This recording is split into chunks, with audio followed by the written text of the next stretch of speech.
El ataúd ha sido abierto, así que sean muy bien recibidos al Rincón del Vampiro, un podcast de entretenimiento en donde cada semana nos divertiremos escuchando casos e historias paranormales e inexplicables, historias escalofriantes, mitos y leyendas para tu entretenimiento.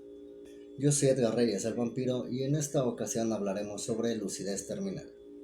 La lucidez terminal es un fenómeno que se refiere a una mejoría repentina del estado general de un paciente que está agonizando. En realidad es un fenómeno poco explorado, pero podría ser una última oportunidad para despedirse, o si lo quieres ver así, un regalo divino. ¿Ustedes qué dicen? Hace poco realicé una publicación en mis redes preguntando sobre lucidez terminal, y estas son algunas de las historias que nos contaron en las redes. Otras que me contaron en directo y otras que fui sacando de la red, todas totalmente anónimas. Mi mamá pidió sus tacos favoritos. Nunca había comido con tanta hambre como aquel día que partió. Creo que es para tomar fuerzas en ese viaje tan largo. Yo estaba en mi servicio social en plena pandemia y tenían dividido por la mitad el piso de COVID y no COVID. En el área de COVID estaban prohibidas las visitas. Había un señor que ya llevaba bastante en el área de COVID, sin mejoría, y una noche se sintió mejor. Respiraba bien y comenzó a comer normal. Salió negativo a la prueba. Decidieron pasarlo a otra área y en la visita, su familia pasó a verlo y a las horas falleció. Siento que tomó sus últimas fuerzas para que pudiera salir del área y poder despedirse de sus seres queridos. Mi mamá fue de las primeras muertes por COVID, pero no nos dijeron que era COVID. Iba muy mal de sus pulmones, funcionaban lo mínimo. Nos dieron la opción de entubarla o llevarla a casa y dejar que pasara sus últimos momentos con nosotros. Al escuchar eso, ella hasta se levantó de la cama, nos habló y dijo que quería ir a casa, que al siguiente día ya más tranquila le dieran el tratamiento. Hasta los doctores se sorprendieron y nos dieron el alta. Ella solo se subió al carro. Yo iba con ella en la parte trasera, la iba abrazando. Casi al llegar a casa, faltaban unos 100 metros máximo, solo recostó su cabeza en mi hombro y falleció. Falleció en mis brazos y recostada en mí.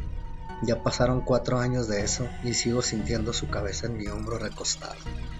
Es lo más triste que he vivido. Cada que lo recuerdo, se me parte el corazón.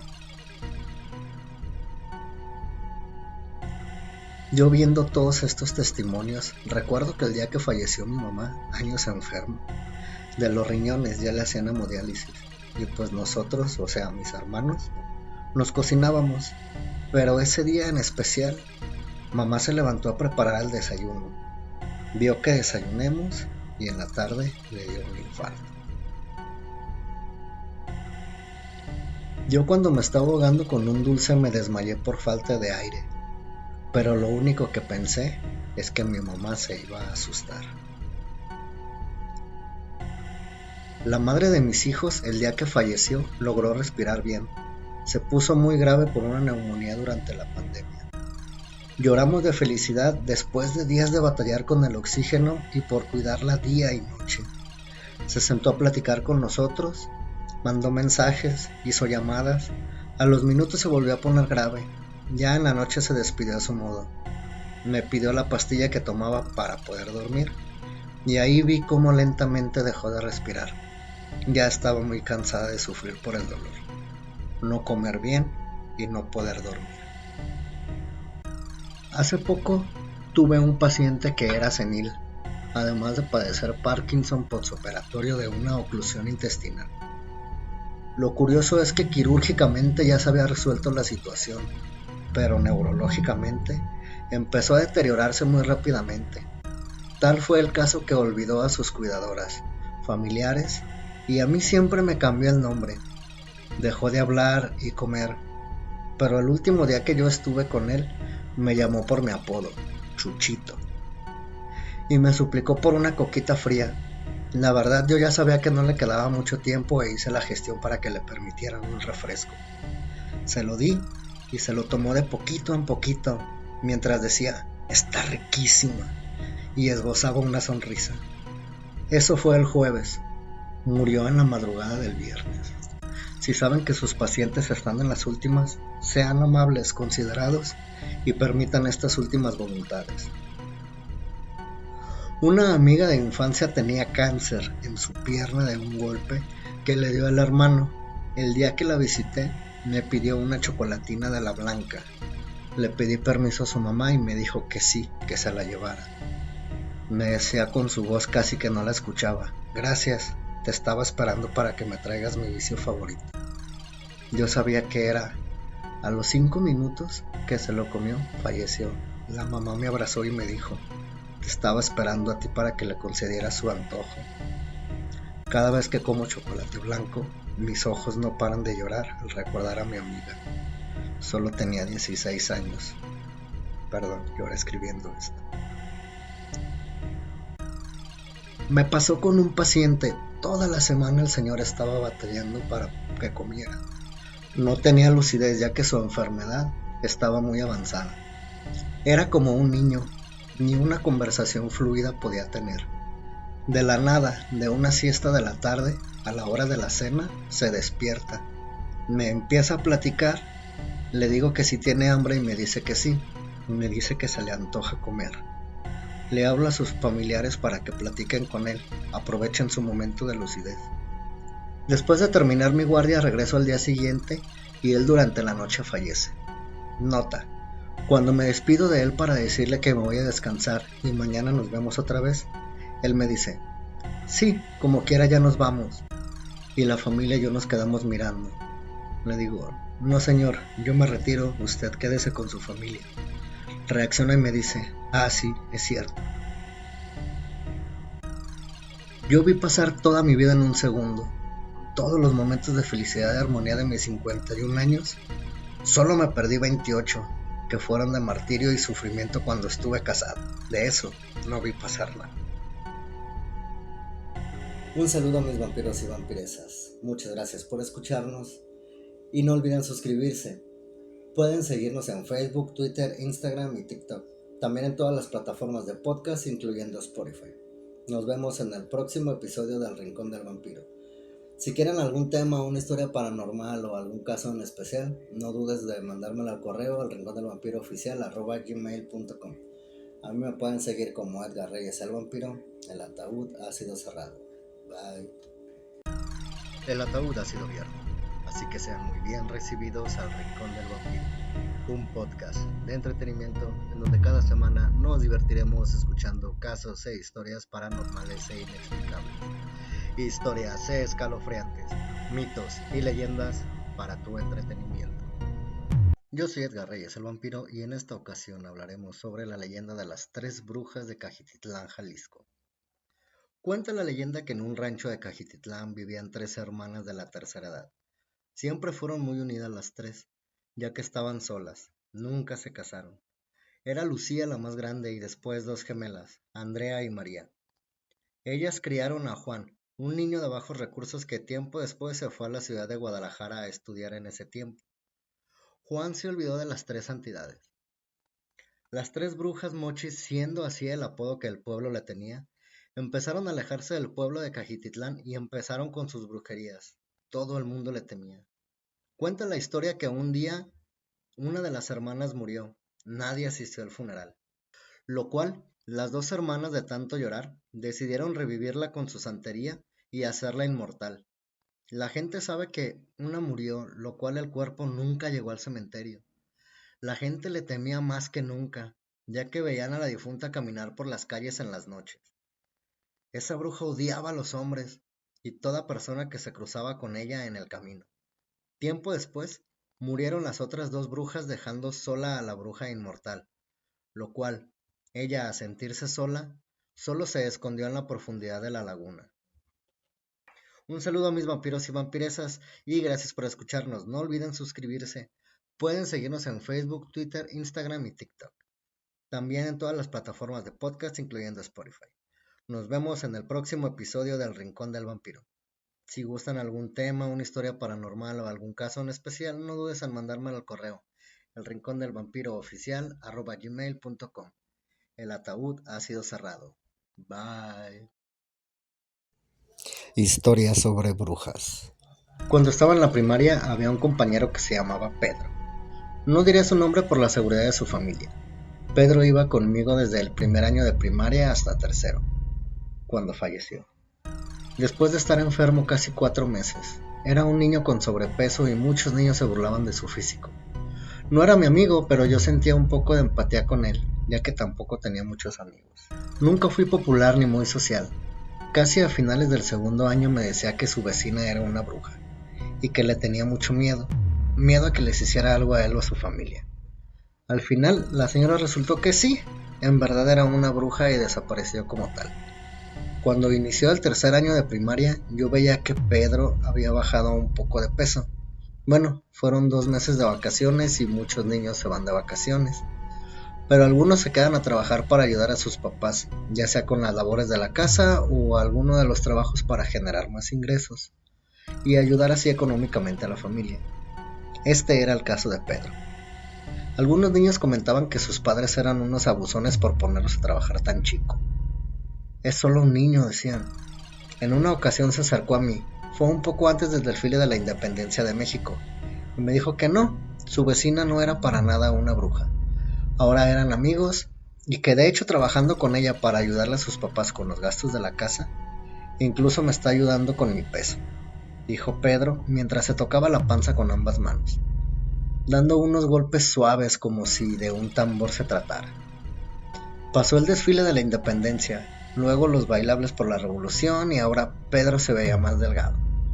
Incluso 2 niñas, Yolanda y Claudia, las más populares de tercer año, se pelearon porque ambas querían ser acompañantes de Pedro en el tradicional baile. En esa ocasión habían elegido la segunda de Rosales para bailar. Para cuando llegó diciembre y sus posadas, Pedro tenía un físico más que delgado. Ahora se veía más cansado, siempre con ojeras.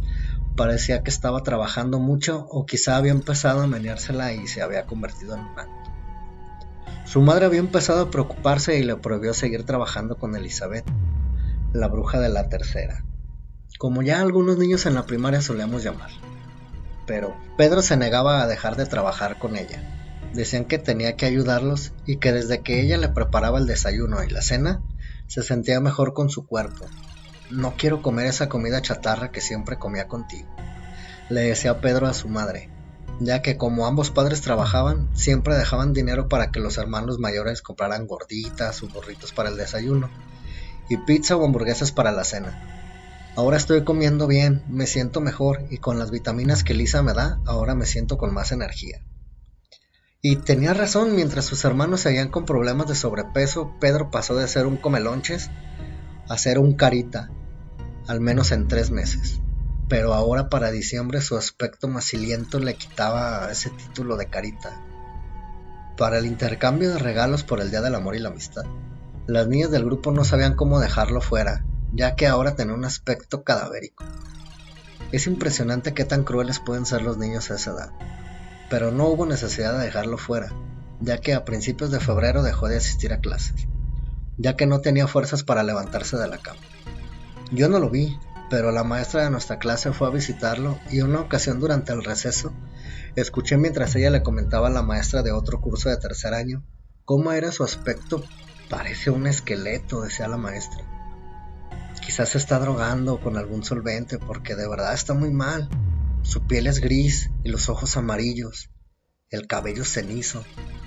Creo que tuve pesadillas en algunas ocasiones solo de imaginar el aspecto del que una vez fue mi amigo Pedro. Su familia no contaba con los recursos para internarlo en un hospital, así que fue en su casa donde pasó los últimos días. Algunos niños llenos de morbo pasábamos a nuestras bicicletas por la casa de Pedro solo porque los niños más grandes nos decían que se escuchaban gritos del dolor del pobre niño. Hacíamos como si a alguno de nosotros se nos había caído la cadena de la bicicleta o necesitaba una reparación justo delante de la casa, a ver si podíamos oír gritos. Pero después nos enteramos que era mentira, ya que Pedro no tenía la fuerza para pronunciar alguna palabra. Estábamos ahí frente a su casa cuando la vi, a la bruja, a Elizabeth, la bruja de la tercera. Ella subía las escaleras exteriores para subir a su apartamento. Llevaba algunas latas en la mano, la miré y me miró, y sentí algo esa tarde fría de 1998 a mis 8 años de edad. No sabía mucho del lenguaje corporal. Ahora soy psicoterapeuta y podré interpretar más, pero en su mirada no había expresión alguna. La mujer bruja no sentía nada. El niño que ella había casi adoptado se estaba muriendo 2 casas al lado y una enfrente, como el movimiento de un caballo en el ajedrez. Pedro se estaba muriendo y a ella no le importaba. Nunca se supo que ella apoyara a sus padres. Esto lo supe después. Ni lo visitaba. Nada. Para cuando el curso de tercer año llegaba a su fin, los padres de Pedro llegaron a hablar con el director de la escuela. Nos pidieron ayuda porque Pedro había muerto la noche anterior mientras dormía. Esa misma noche, la bruja desapareció como cualquier bruja lo haría. La autopsia del niño reveló que durante algún tiempo había sido envenenado, pero como sus padres nunca lo llevaron a un doctor, quizá por miedo a las preguntas que pudieran hacer o quizá solo porque no tenían los recursos económicos para hacerlo. No sé, nunca lo supieron. La bruja se fue de esa casa y ya nunca se supo más de ella. Aunque no era una bruja como la conocemos en las películas o cuentos, los niños de mi barrio siempre le tendrán miedo a la bruja que asesinó a un niño inocente. Historia 2. La familia de mi madre vive en un pueblo, corregimiento, alejado de la sociedad. Cuando era un niño de 10, 12 años me fui de vacaciones a la casa de mis abuelos. Un día cualquiera estaba muy cansado de jugar y me fui a dormir temprano, tipo 5:30 de la noche. Resulta que por acostarme tan temprano, mi reloj biológico me obligó a despertar temprano también. Un tipo 4:30 de la mañana. Aún no había ninguna luz y decidí ir a la estancia a mirar la hora, que ya era el único reloj de la casa. Cuando salí del cuarto, miré hacia el gallinero y todo lo vi normal. Cuando volteé a mirar el reloj, sentí un fuerte estruendo y volteé de inmediato. Una sombra de dimensiones exageradas y con forma de ave salió disparada al cielo. Me encerré, obviamente aterrado. Al día siguiente le hablé a mis abuelos de lo ocurrido y con una tranquilidad inusual me dijeron: es una bruja de por acá. Tranquilo, no es de las que se llevan a los niños. Pasaron fácilmente 4 años para que yo volviera a ir.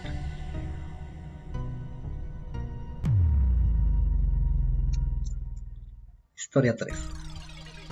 A mí no me pasó, pero a mis primos sí. Tengo familia que vive en los cerros. Una vez me contaron que fueron de casa.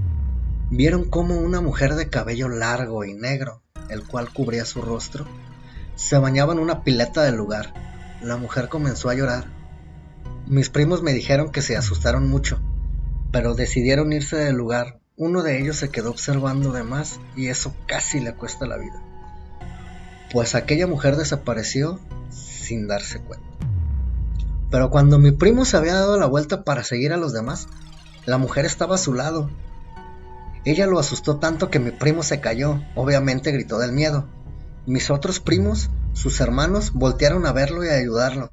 Pero cuando ellos voltearon en dirección hacia él, ya no estaba aquella mujer. Solo se encontraba mi primo, intentando rascarse de la malla con púas, la cual estaba enrollada en sus piernas. Eso fue un poco extraño.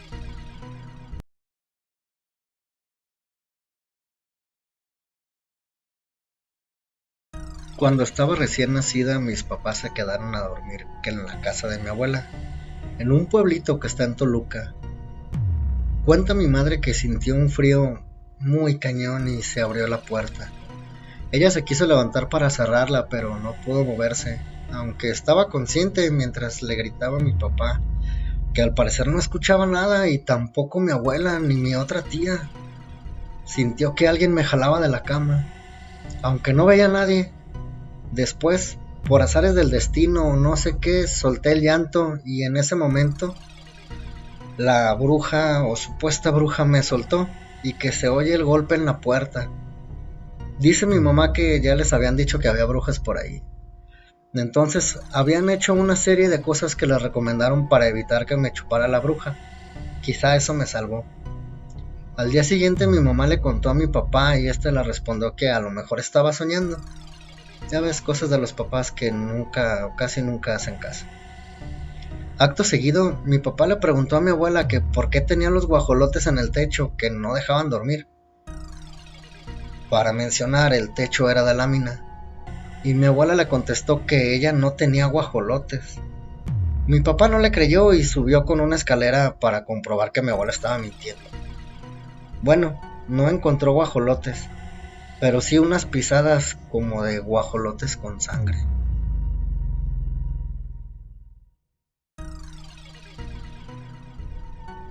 Al parecer eran brujas o eran nahuales, o tal vez ambas, la verdad no lo sé. Te lo dejo a tu audiencia. Axel Acevedo, el héroe de Iztapalapa. Axel Acevedo, estudiante de 24 años el cual se convirtió en un héroe después de que por la noche, al estar estacionando su carro, se percata de unos gritos que emanaba una mujer. Al parecer, el tipo ya la venía siguiendo cuadras atrás en una motocicleta, y al estar más cerca de un puente, este la sometió. La llevó a una zona oscura debajo del puente para tratar de abusar de ella.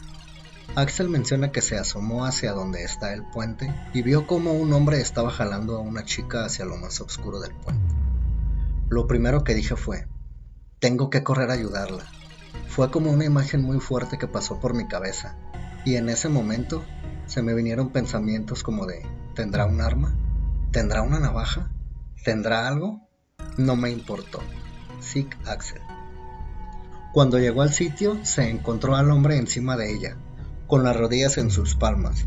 Con una mano la estaba ahorcando. Ya le estaba quitando la voz. Ella ya se estaba desvaneciendo. Sick Axel. Explica que llegó a empujarlo y a tratar de contenerlo, y que estuvieron peleando aproximadamente 20 segundos hasta que su mamá le gritó a los automovilistas que lo apoyaran, porque nadie se metía. Algunos automovilistas que iban transitando por el lugar se pararon para ayudarlo y así salvar a la muchacha. No quiero que les pase a ellas. El coraje de ver en su cara de ella a todas las personas, a todas las niñas, a todas las mujeres que están en mi entorno, no quiero que les pase a ellas. Sick Axel. Axel Acevedo es el mejor ejemplo de que si está en tus manos ayudar, debes hacerlo, ya que no sabes si eso puede bastar para cambiar la vida de alguien. Tus acciones demuestran de lo que está hecho tu corazón. Coraje porque tengo hermanas, tengo madre, tengo novia, tengo amigas. Evitamos una tragedia. Muchas personas no tienen el valor de hacer. El ataúd ha sido abierto, así que sean muy bien recibidos al Rincón del Vampiro, un podcast de entretenimiento en donde cada semana nos divertiremos escuchando casos e historias paranormales e inexplicables, historias escalofriantes, mitos y leyendas para tu entretenimiento. Yo soy Edgar Reyes el Vampiro y en esta ocasión hablaremos sobre la verdadera historia de Coraline, una historia un poco más perturbadora que su película. Coraline es una película de fantasía oscura de horror de animación stop motion estadounidense, escrita y dirigida por Henry Selick, basada en la novela homónima de Neil Gaiman, y estrenada por primera vez en salas de cine el 6 de febrero del 2009 en Estados Unidos.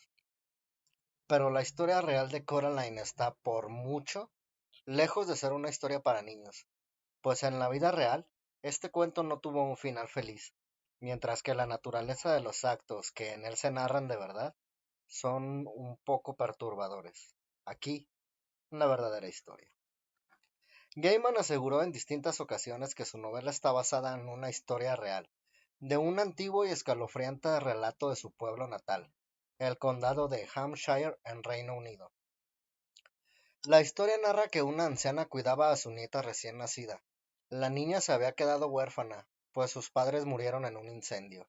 Sin embargo, la mujer tenía muy resguardada a la menor, y ninguna de las personas del vecindario la habían visto salir a la calle o a jugar con ellos, o con algún otro niño de la localidad. Esto comenzó a levantar sospechas entre los habitantes de la comunidad, así que varios se organizaron para entrar una noche a la mansión y poder conocer a la misteriosa niña. Cuando entraron a la casa de la anciana, los menores se llevaron una sorpresa. Para empezar, no encontraron indicios de que ahí viviera una niña. Lo único que vieron fue una vieja cuna. Al acercarse a ella, descubrieron horrorizados que había un cadáver quemado de un bebé, con botones cosidos en las cuencas de los ojos. por lo que concluyeron que en realidad la niña no había sobrevivido al incendio. Pero la abuela decidió quedarse con el cadáver como un signo de la locura que se le desató por el trauma de haber perdido a toda su familia. Tras contarle a sus padres, ellos mandaron recluir a la anciana en un hospital psiquiátrico. La anciana quería llevarse una muñeca al hospital, asegurando que en ella habitaba el alma de su nieta. Un saludo a mis vampiros y vampiresas y gracias por escucharnos. No olviden suscribirse. Pueden seguirnos en YouTube, Facebook, Twitter, Instagram y TikTok. También en todas las plataformas de podcast, incluyendo Spotify. Nos vemos en el próximo episodio del Rincón del Vampiro. Si quieren algún tema, una historia paranormal o algún caso en especial, no dudes en mandármelo al correo elrincondelvampiroOficial@gmail.com. A mí me pueden seguir como Edgar Reyes el Vampiro. El ataúd ha sido cerrado. Bye. El ataúd ha sido abierto, así que sean muy bien recibidos al Rincón del Vampiro, un podcast de entretenimiento en donde cada semana nos divertiremos escuchando casos e historias paranormales e inexplicables, historias escalofriantes, mitos y leyendas para tu entretenimiento. Yo soy Edgar Reyes el Vampiro y en esta ocasión hablaremos sobre una historia tan perturbadora que te helará el cuerpo. A los 13 años mi hijo exterminó a sangre fría a mi hija. Yo trabajaba como mesera y también estaba estudiando.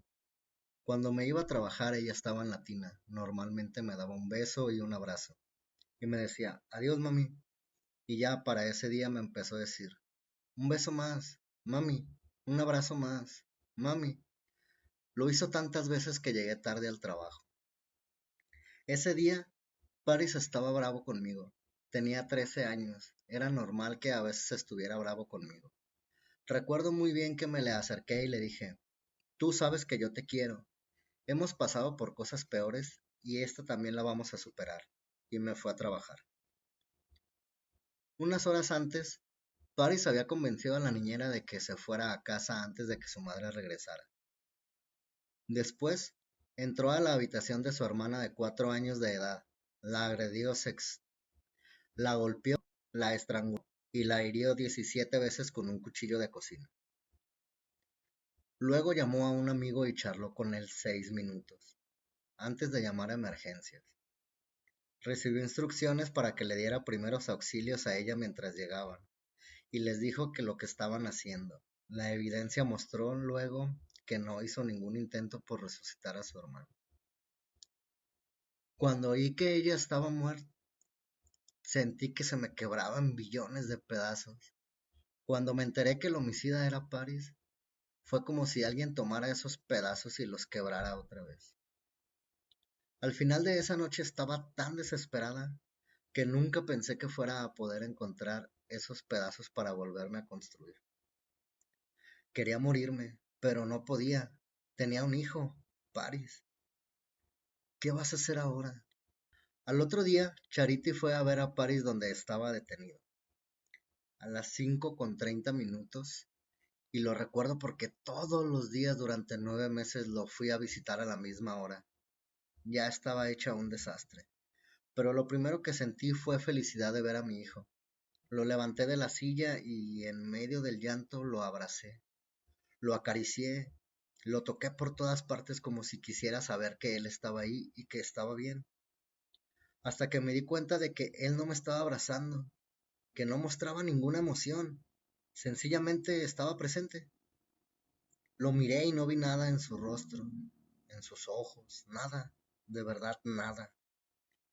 Se sentó y me preguntó, ¿qué vas a hacer ahora? ¿A qué te refieres? Dije yo. Tú siempre dijiste que la única razón por la que matarías a alguien era que le hiciera algo malo a tus hijos. Entonces, ¿qué vas a hacer ahora? No me lo estaba preguntando como si tuviera miedo de lo que su mamá le fuera a hacer, sino que me estaba desafiando. Fue la primera vez que vi que había algo malo en Paris. Yo sabía que podía sentir rabia, pero esto no era rabia, era obscuridad. Le dije, te voy a prometer lo mismo que te prometí cuando naciste. La policía me dio la versión de los eventos según Paris. Él había dicho que ambos estaban dormidos en la misma cama, que se despertó y vio a ella convertida en un demonio, en llamas, así que trató de matar a ese demonio. Por unos 3 meses quise creerle. Quise creer que mi hijo estaba enfermo, y está enfermo, pero yo quería creer que estaba enfermo de otra manera. Desde que lo arrestaron, Paris se transformó en un ser cada vez más violento. Yo creo que decidió quitarse la máscara. Dejó de pretender que esa parte de él ya no existía. Parte de la razón por la que me dejó vivir fue porque después de matar a ella se dio cuenta de que yo sufriría por más tiempo si me dejaba viva. Si te hubiera matado, me dijo cuando tenía 15 años, habría sufrido solo 15 o 20 minutos. Él me dice, ¿sabes, mamá? Yo sé que dentro de mí debe haber un cajón en el que está guardado todo mi remordimiento por lo que le hice a ella, pero cuando abro ese cajón, está vacío.